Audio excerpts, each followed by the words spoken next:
রান্নাবান্নায় আপনাদের সকলকে স্বাগত জানাই। আজকে আমি আপনাদেরকে মাওয়া তৈরি করে দেখাবো, যেটা তৈরি হয়ে যায় মাত্র 3টি উপকরণে। 3টি উপকরণের থেকে বেশি কিছু লাগবেই না, এমনকি 3 মিনিটের মধ্যে আপনারা ইনস্ট্যান্ট বাড়িতে মাওয়া তৈরি করে নিতে পারবেন। তো কিভাবে বাড়িতে 3 মিনিটের মধ্যে 3টি উপকরণে বাড়িতে মাওয়া তৈরি করবেন, চলুন রেসিপিটা দেখা যাক।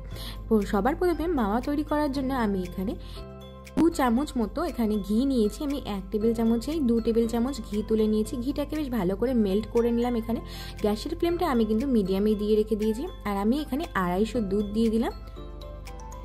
গ্যাসের ফ্লেমটা সবসময়ের জন্য মিডিয়ামে দিয়ে রাখবেন, হাইতে দেবেন না। এখানে 2টো উপকরণ ব্যবহার করা হয়ে গেল, আর একটা উপকরণই দেবো এর মধ্যে।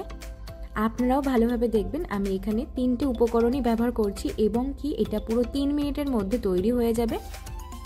আমি ঠিক যে প্রসেসে দেখাচ্ছি, আপনারা যদি ঠিক সেই প্রসেসেই করে থাকেন তো আপনাদেরও ঠিক 3 মিনিটে সময় লাগবে। আর এখানে দিয়ে দিচ্ছি 250 গ্রাম, যেহেতু দুধ নিয়েছি সেই জন্য আমি এখানে 200 গ্রাম গুঁড়ো দুধ দিয়ে দিচ্ছি। 10 টাকার দামের যে গুঁড়ো দুধের প্যাকেট পাওয়া যায়, আমি এখানে 3টে ব্যবহার করেছি। বেশ ভালো করে মিশিয়ে নিচ্ছি এবার গুঁড়ো দুধের সাথে। গ্যাসের ফ্লেমটা আমি এই পর্যায়ে মিডিয়ামে দিয়ে দিয়েছি একটু।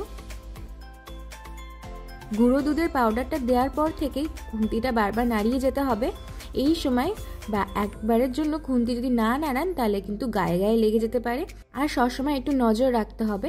এই সময় একটু দুধটা উতলে উঠছে, আপনারা দেখতেই পাচ্ছেন। আর গাঢ়ত্বটা দেখে বুঝতেই পাচ্ছেন কত সুন্দর গাঢ়ত্বটা এসেছে।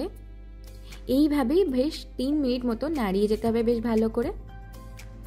আস্তে আস্তে দুধটা কতটা থিকনেস চলে এসেছে আপনারা দেখতেই পাচ্ছেন। 250 দুধ কতটা কমে গিয়েছে।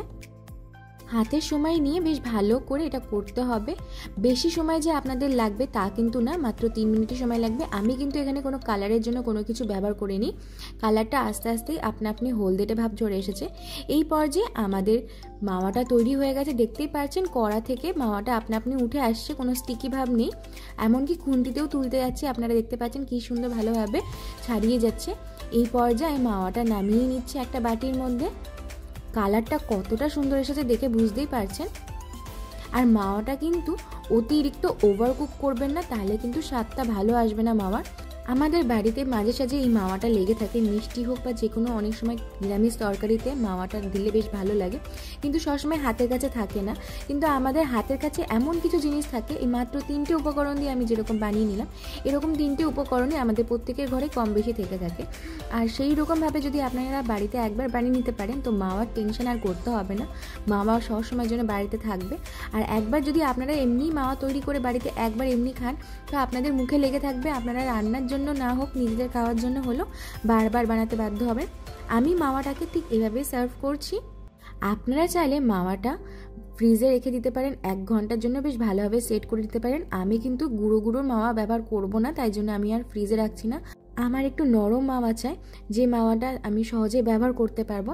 আপনারা চাইলে 1 ঘন্টা মাওয়াটা ফ্রিজের মধ্যে সেট হওয়ার জন্য রেখে দিতে পারেন। তারপরে আপনার মাওয়াটা গ্রেটার দিয়ে গ্রেট করে তাই ব্যবহার করতে পারেন। আমি আর সেটা করলাম না, আমি এখানে মাওয়াটা পরিবেশন করে দিয়েছি।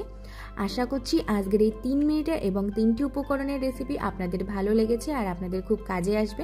ভালো লাগলে একটা like, comment, share and subscribe করে পাশে থাকবেন।